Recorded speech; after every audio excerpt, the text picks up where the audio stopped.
Spark பாட்டு வரும்போது என்ன ஓட்டுனீங்க, இது விஜய் ஃபேஸ் மாதிரியே இல்லையே, ஃபேஸ் ஏன் ரொம்ப ஒடுங்கி போயிருக்கு அப்படின்னு கேட்டிங்க இல்லையா?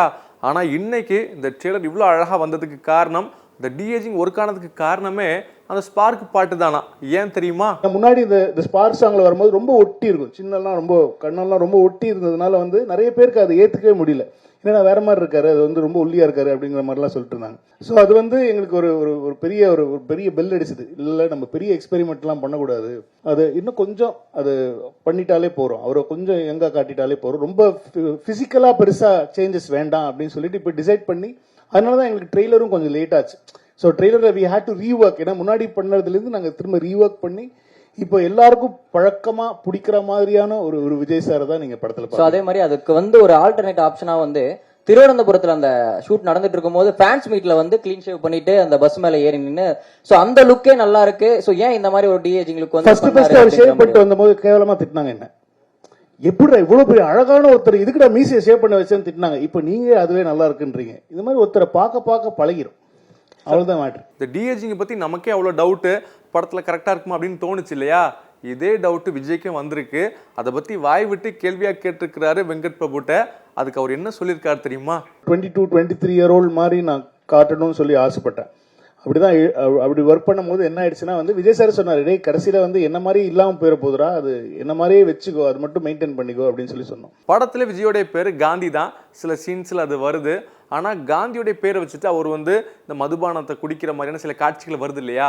அப்போ வேணுக்குன்னு இந்த மாதிரியான காட்சிகளை திணிச்சிட்டீங்களா, ஏன் இந்த மாதிரி காட்டுறீங்க அப்படின்னு வெங்கட் பிரபுட்ட கேட்கும்போது ரொம்ப சுவாரஸ்யமான ஒரு பதில சொல்லியிருக்கிறாரு. என் பெஸ்ட் ஃப்ரெண்டு பேர் காந்தி. அவன் என்னென்ன பண்றான் தெரியுமா உங்களுக்கு? அதெல்லாம் வெளியே சொல்ல முடியும், அந்த அளவுக்கு மோசமான பையன் அவன். அதற்கு நான் வந்து மகாத்மாவை சொல்ல முடியும். மகாத்மா காந்திங்கிறது மகாத்மா தான். அது எப்படி நீங்க கம்பேர் பண்ணலாம்? This is very bad comparison. Gandhi கலவரம் பண்றாருங்கிறது தான் ஒன்லைனா. காந்தி எது கலவரம் பண்றாரு? இப்ப படம் நான் ஒரு ட்ரெய்லரே ஃபுல் படம் கதையே சொல்லியிருக்கேன். காந்தி கலவரம் பண்ற எங்க இருந்து கேக்குறீங்க நீங்க கேள்வி? ஏங்க இப்படி பண்றீங்க நீங்க? இந்த படம் ஷூட்டிங்ல இருக்கும் போதே, அதுவும் இந்த படத்துல டிஏஜிங்லாம் வருது அப்படின்னு தகவல் வந்த உடனே, ஒருவேளை இது ஜெமினி மேன் படமா இருக்குமோ, அதான் வில் ஸ்மித் நடிச்சார்ல அந்த படமா இருக்குமோ அப்படின்னு கனெக்ட் பண்ணி பல பேர் சோஷியல் மீடியால பேசிக்கிட்டு இருந்தாங்க. அதுக்கு என்ன பதில் சொல்லியிருக்கிறாருன்னு பாருங்க. இந்த படமும் அந்த படமும் சத்தியமா ஒண்ணு கிடையாது. நீங்க படம் பார்த்த அப்புறம் நீங்க வந்து பார்த்து நான் கேட்பேன், நான் யார் சொன்னா உங்களுக்கு ஜெமினி மேன்? ஏன்னா ஒரு டிஏஜ் பண்றது அதுதான் ஃபர்ஸ்ட் பண்ணாங்க. ஒரு வில் ஸ்மித்தை வந்து சின்ன வயசு வில் ஸ்மித்தா காட்டுறது வந்து அந்த படம் தான் வந்து முதல்ல அந்த டெக்னாலஜியை யூஸ் பண்ணது அந்த படம் தான். அதனால நாங்க வந்து இப்போ சின்ன வயசு கேரக்டர்ல ஒரு விஜய் சாரை காட்டுறோன்னே நான் பிடிச்சிட்டேன். அதே படம் தான். விஜய் எத்தனையோ படம் நடிச்சிருக்காரு, அப்பெல்லாம் அவருக்கு ரிட்டையர்ட் ஆகணும்னு ஆசை வரல.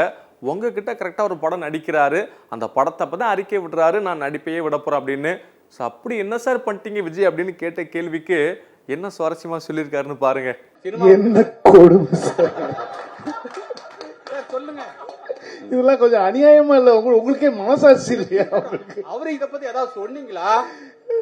அவர்கிட்ட சொன்னேன், ஏன்னா இன்னும் படங்கள்லாம் பண்ணலாமே, அப்பப்போ பண்ணலாமே அப்படின்னா நான் சிரிச்சுட்டு இல்ல பாப்புட்டா அப்படின்னு சொல்லிட்டு விட்டாரு. தவிர மற்றபடி நாங்க அரசியல் ரீதியா எதுவுமே நான் பேசுறது கிடையாது. அவரும் என்கிட்ட வந்து அடுத்தது நான் அரசியல் என்ன பண்ணலான்னு இருக்கு அந்த மாதிரி என்கிட்டயும் பேச வேண்டிய அவசியமும் கிடையாது.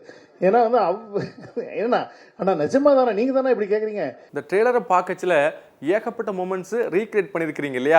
இதெல்லாம் எதுக்கு? முக்கியமாக சொல்லணும் அப்படின்னா அந்த அண்ணன் வர்ற வழிவிடு, இது மாஸ்டர் படத்தில் வந்தது. கடைசியில் வர்ற ஐ எம் வெயிட்டிங் அப்படிங்கிறது அவருடைய பழைய படத்தில் வந்தது. ஏன் நீங்கள் புதுசாக ட்ரெண்டை கிரியேட் பண்ண மாட்டீங்களா அப்படின்னு கேட்டதுக்கும் சுவாரஸ்யமாக ஒரு பதில சொல்லியிருக்கிறாரு. கடைசியில் முப்பாட்டன் முருகன் பாடுறது வருது, அது அரசியல் ரீதியான ஒரு விஷயமா?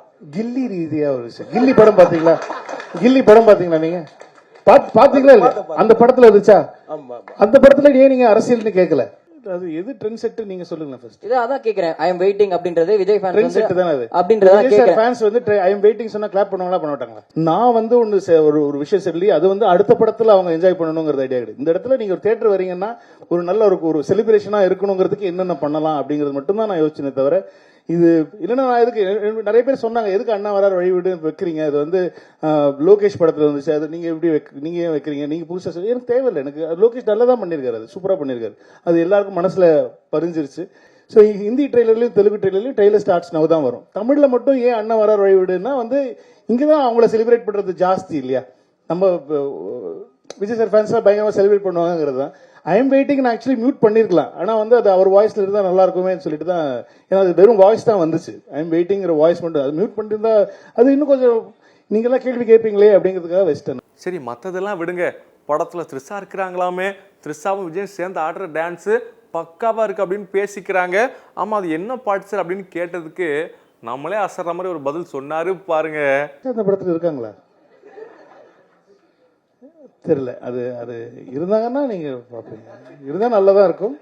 ஆக்சுவலி அஜித்தை வச்சு மங்காத்தா வேற லெவல் மாஸ் ஹிட்டு, இப்போ விஜயை வச்சு த கோட்டு எடுத்துட்டீங்க.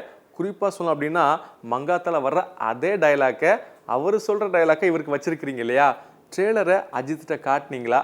பார்த்துட்டு என்ன சொன்னார் அப்படிங்கிறதுக்கு சூப்பரான பதில சொல்லியிருக்கிறாரு வெங்கட் பிரபு. அஜித் சார் வந்து ட்ரெய்லர் பார்த்துட்டு மெசேஜ் பண்ணாங்க, மெசேஜ் பண்ணிட்டு டே சூப்பராக இருக்குடா, விஜய்க்கும் உனக்கும் டீமுக்கும் என்னோட வாழ்த்துக்களை சொல்லிடுறா அப்படின்னு சொல்லி சொன்னாங்க. அவங்க ஷூட்டில் இருக்காங்க, நான் டிஸ்டர்ப் பண்ணேன், ஆனால் மெசேஜ் ட்ரெய்லர் பார்த்துட்டாங்க, மெசேஜ் பண்ணிட்டாங்க. இது எல்லாத்தையுமே தாண்டி ஒட்டுமொத்த விஜய் ஃபேன்ஸுக்கு இப்போ இருக்கிற ஒரே கேள்வி, ஒரே ஆசை, கோட்டு படத்துக்கு ஆடியோ லான்ச் நடத்துவீங்களா மாட்டீங்களா? நடத்தினா என்னைக்கு நடத்த போறீங்க அப்படிங்கிற கேள்விக்கு ஒரு அப்டேட்டா ஒரு விஷயத்த சொல்லியிருக்கிறாரு. அது அப்டேட்டா இல்லையான்னு நீங்களே பார்த்து தெரிஞ்சுக்கங்க. சார், நாங்க இன்னும் ஆடியோ லான்ச் பத்தியே பேசவே இல்லை. நாங்க இனிமேதான் அதை பத்தி டிஸ்கஸ் பண்ணி பிளானே பண்ண போறோம். we have not approached anybody. இந்த மாதிரி பல விஷயங்களை ஷேர் பண்ணியிருக்கிறாரு டைரக்டர். இந்த படத்தோட ட்ரெய்லரு நம்பர்ஸ்ல சொல்லணும் அப்படின்னா தமிழை மட்டும் கிட்டத்தட்ட 30 மில்லியன் வியூஸ் போயிருக்கு. அதை தாண்டி தெலுங்குலேயும் சரி, ஹிந்திலையும் சரி நிறைய பேர் இதை பற்றி பார்க்குறாங்க. சோஷியல் மீடியாவில் இதை மட்டும்தான் பேசிக்கிட்டு இருக்கிறாங்க. அந்த அளவுக்கு ட்ரெண்டு தான்.